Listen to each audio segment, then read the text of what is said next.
Hello, my dear children. How are you all? I hope you all are healthy and fine. So, children, today we are going to start a new chapter, which is your chapter 6, Algorithm. Okay, so let's begin our chapter. So, बच्चों algorithm क्या होता है? An algorithm is a process or method that relies on following a predetermined set of steps to solve a problem. So, algorithm बच्चों basically steps होते हैं जो कि आप फॉलो करते हो कोई भी प्रॉब्लम को सॉल्व करने के लिए. ठीक है ना. Algorithm usually consists of repetition of an operation and has a finite number of stages. Algorithms are not just used in mathematics and computer science but are also used in daily life. So बच्चों algorithms सिर्फ maths और computer में नहीं use होते, it also uses in daily life. अब बच्चों कोई भी आप प्रॉब्लम सॉल्व करने जाओ डेली लाइफ में तो आप स्टेप बाय स्टेप करते हो, राइट. आप एक स्टेप के बाद दूसरा स्टेप करते हो, फिर तीसरा करते हो. उसी तरीके से आप कंप्यूटर और मैथ्स में भी करते हो. ठीक है. Using algorithms method in our daily lives. So let's examine a few real world instances of algorithms. Consider कीजिए बच्चों एक टास्क जिसमें आप टी बना रहे हैं. ठीक है. For example the set of guidelines one would use to prepare this tea would be the algorithm in this case. So children, let's see the algorithm for the following steps. First is heat the water in a pan, then you will add crushed ginger to it, then you will add tea leaves, then you will add milk, then you will boil it and add sugar, then you will let it simmer for 2 to 3 minutes, and then these are your all the steps for making tea. ठीक है. तो इसी को हम कहते हैं algorithm. Similarly, let's look at the example to grow curry leaves in a pot. So this algorithm would read something like this. First is take some soil into a pot, sow fresh curry leaves in this soil, keep the seed soil damp. फिर बच्चों आप क्या करोगे? You have to make sure the temperature is fairly warm at least 20 degrees Celsius. Then once it has taken root in a few weeks with enough warmth and moisture, you have to make sure it continues to receive sunlight. Feed it weekly with fertilizer solution and trim the leaves as needed. ठीक है. अब आता है the role of algorithms in computer science. So बच्चों algorithm क्या है? ये type of logic है that programmers write into software with the intention of having the intent in computers produce an output based on an input. ठीक है. तो ये बच्चों लॉजिक होता है जिसमें प्रोग्रामर्स जो होते हैं वो देते हैं सॉफ्टवेयर को. ठीक है. जिससे उनको क्या मिलता है? आउटपुट मिलता है. ठीक है. So therefore, writing a computer program is necessary to get a computer to perform a task. So now by doing this, you are instructing the computer precisely what you want it to accomplish step by step. After that, the computer reads or runs the program and uses the shared commands to carry out the specified task by mechanically following each step. An algorithm is a set of linked instructions or actions in a computer. ठीक है. आगे चलते हैं. Benefits और losses क्या है algorithm की. Benefit बच्चों फर्स्ट देखिए, ये एक स्टेप वाइज रिप्रेजेंटेशन होता है सॉल्यूशन का. ठीक है.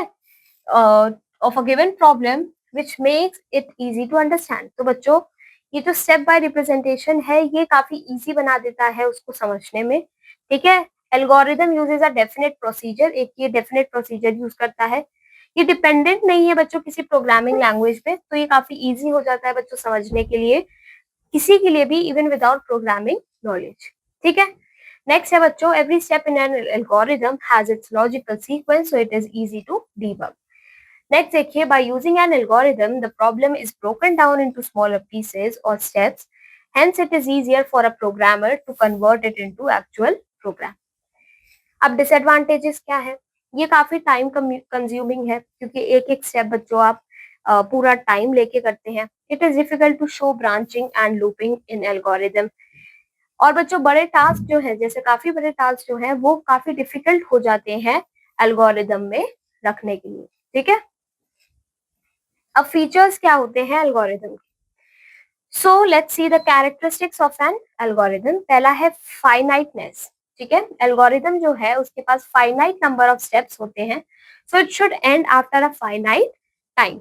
नेक्स्ट देखिए, it should result in at least one output. तो बच्चों एक आउटपुट तो हमें मिलना ही चाहिए, ठीक है, ये इसका कैरेक्टरिस्टिक है। एंड ऑल एल्गोरिथम में हैव मेनी इनपुट्स और नो इनपुट एट ऑल। अब बच्चों इनपुट हो भी सकता है एल्गोरिथम में और नहीं भी हो सकता है। नेक्स्ट है effectiveness, each step must be simple and should take a finite amount of time. Next देखिए definiteness, each step must be clear, well defined and precise. There should be no ambiguity. Okay, now let's move on. Let's see how to design an algorithm. So to write an algorithm you have to follow the things that are needed, okay, as prerequisite. First है बच्चों the problem is to be solved by the algorithm. सबसे पहले आपके पास वो problem होनी चाहिए, ठीक है। The constraints of the problem must be considered while solving the problem. जो constraints है problem के उसको consider जरूर करना चाहिए। Next है बच्चों the input to be taken to solve the problem. Next is the output to be expected when the problem is solved. Next is the solution to this problem is in the given constraints. Then the algorithm is written with the help of the above parameters such that it solves the problem. अब बच्चों flow chart पढ़ते हैं। Flow chart का क्या मतलब है? अब बच्चों एल्गोरिदम को जैसे अभी हम स्टेप्स में देख रहे थे, इसको हम ग्राफिकली भी रिप्रेजेंट कर सकते हैं जिसको हम फ्लो चार्ट कहते हैं। तो ये बच्चों इंटरकनेक्टेड सिंबल्स का यूज करता है और इंफॉर्मेशन को शो करता है एंड प्रोसेसिंग को भी ट्रैवल थ्रू इट। सो बच्चों फ्लो चार्टिंग एक प्रोसेस है जिसमें आप एक एल्गोरिदमिक फ्लो चार्ट क्रिएट करते हो। सो let's C one example here. So it is the example of showing a simple sum process. Okay, so let's see this. First step is start. Next step is read A. You have to read A. What is A? 529. Then read B. 256. Calculate sum A plus B. So we are calculating sum of A and B. Then print sum. You have to print the answer, which is 785. And then after that it is end. Okay, so here you can see, here you can observe that how the flow chart is so simple that you can understand it by just reading it. Okay, and they are using some kind of symbols or shapes to represent the step. Okay, जैसे यहाँ पे start और stop को एक shape से दिखाया गया है, ठीक है, print को एक से, फिर calculate को एक से और read वाले जो है उनको एक सिंबल से। यहाँ पे देखिए एक और है बच्चों फ्लो चार्ट, यहाँ पे आप स्टार्ट कर रहे हो, ये वही है बच्चों जो कि हमने ऊपर स्टेप्स में पढ़ा था, टी बनाने के स्टेप, ठीक है। तो यहाँ पे अब इसको फ्लो चार्ट से देखते हैं। तो पहला स्टार्ट, फिर आप turn on the kettle, then you will wait for kettle to boil, then boiled water. जब बॉइल्ड वाटर हो जाएगा तो आप उसमें क्या करोगे, उस वाटर को आप pour water on tea bag in the cup. तो टी बैग के साथ जो कप है उसके अंदर आप पानी डाल दोगे, 2 से 3 मिनट रुकोगे, मिल्क डालोगे, शुगर डालोगे और फिर स्टॉप, ठीक है। So this is how you will make a cup of T. Flow chart symbols, तो बच्चों जैसे हमने ये सिंबल्स देखे अब उनको हम समझते हैं कि कहाँ पे कैसे सिंबल्स यूज होते हैं। So they basically are the specific shapes that are used to create a visual representation of a program. So some of the basic flowchart symbols can be seen here. So these are the ones. Process का ये है decision making this, input output this, connector, this is display and this is start end. Okay. Now children let's see कि कैसे flowchart symbols जो होते हैं वो work करते हैं, ठीक है। So each symbol has its function within the program. तो हर सिंबल का बच्चों एक खुद का फंक्शन होता है प्रोग्राम में। तो हर सिंबल बच्चों रिप्रेजेंट करता है एक पीस ऑफ कोड को, ठीक है, इन दी फ्लो चार्ट। जैसे कि जो स्टार्ट एंड सिंबल होते हैं वो यूज किए जाते हैं बच्चों रिप्रेजेंट करने के लिए ईदर द बिगनिंग और दी एंड, ठीक है।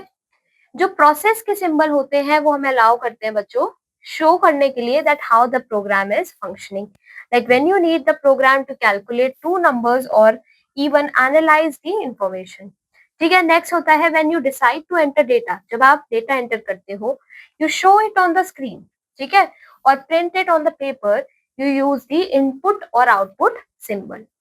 Next is the display symbol signifies the information is displayed to the user. तो जो डिस्प्ले सिंबल होता है बच्चों वो सिग्निफाई करता है कि जो इंफॉर्मेशन है वो यूजर को डिस्प्ले हो रही है। ओके, अब बेनिफिट्स क्या है बच्चों फ्लो चार्ट्स के। So first is communication. Flow charts are a better way of communicating the logic of a system to all concern. So बच्चों, जो कम्युनिकेशन है फ्लो चार्ट्स के थ्रू बेटर होती है, क्योंकि ये काफी शॉर्ट और इजी मेथड यूज करते हैं, जो कि काफी इजी टू रीड होता है। ठीक है, नेक्स्ट है effective analysis. With the help of a flow chart the problem can be analyse more effectively. ठीक है, प्रॉब्लम बच्चों काफी अच्छे से हम इससे एनालाइज हो पाती है। ठीक है, proper documentation. Program flow chart serve as a good program documentation which is needed for various purposes. Next है बच्चों efficient coding. The flowcharts act as a guide or blueprint during the system analysis and program development phase. आगे चलते हैं बच्चों, अब हम देखते हैं एल्गोरिदम और फ्लो चार्ट में कौन ज्यादा बेटर है। ठीक है, और उनमें क्या differences. Now let's see the differences between an algorithm and flow chart. So बच्चों, एल्गोरिदम एक स्टेप बाय स्टेप प्रोसीजर है, ठीक है, प्रॉब्लम को सॉल्व करने का। Where as in flow chart बच्चों डायग्राम क्रिएट किया जाता है with different shapes to show the flow of data. ठीक है, नेक्स्ट देखिए, एल्गोरिदम बच्चों कॉम्प्लेक्स है समझने में, वेयर एज जो फ्लो चार्ट होते हैं काफी इजीली समझ आ जाते हैं। ठीक है, एल्गोरिदम में बच्चों प्लेन टेक्स्ट यूज होता है। ठीक है, फ्लो चार्ट में बच्चों सिंबल और शेप्स यूज होते हैं। ठीक है, एल्गोरिदम काफी इजी होता है डीबग करने के लिए, कोई प्रॉब्लम है तो उसको पहचानने में। ठीक है, वेराज फ्लो चार्ट थोड़ा सा हार्ड होता है डीबग करने में। ठीक है, जो एल्गोरिदम है वो डिफिकल्ट होता है बनाने में। ठीक है, डिफिकल्ट होता है कंस्ट्रक्ट करने में, वेराज फ्लो चार्ट बच्चों काफी सिंपल होता है कंस्ट्रक्ट करने में।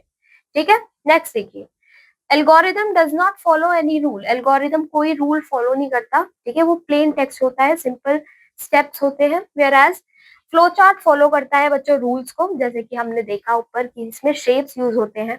ठीक है, और पर्टिकुलर हर चीज के लिए एक पर्टिकुलर शेप है, जैसे बिगनिंग एंड के लिए एक शेप यूज करना।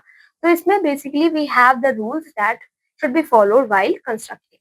ठीक है, the algorithm is the pseudo code for the program and flowchart is just a graphical representation of that logic. Okay? तो इसी के साथ बच्चों ये चैप्टर हमारे यहाँ पे खत्म होता है। आई होप आपको ये चैप्टर काफी इंटरेस्टिंग लगा होगा। अब हम मिलेंगे अपने नेक्स्ट क्लास में एक नए चैप्टर के साथ। Till then take care of yourself, have a good day.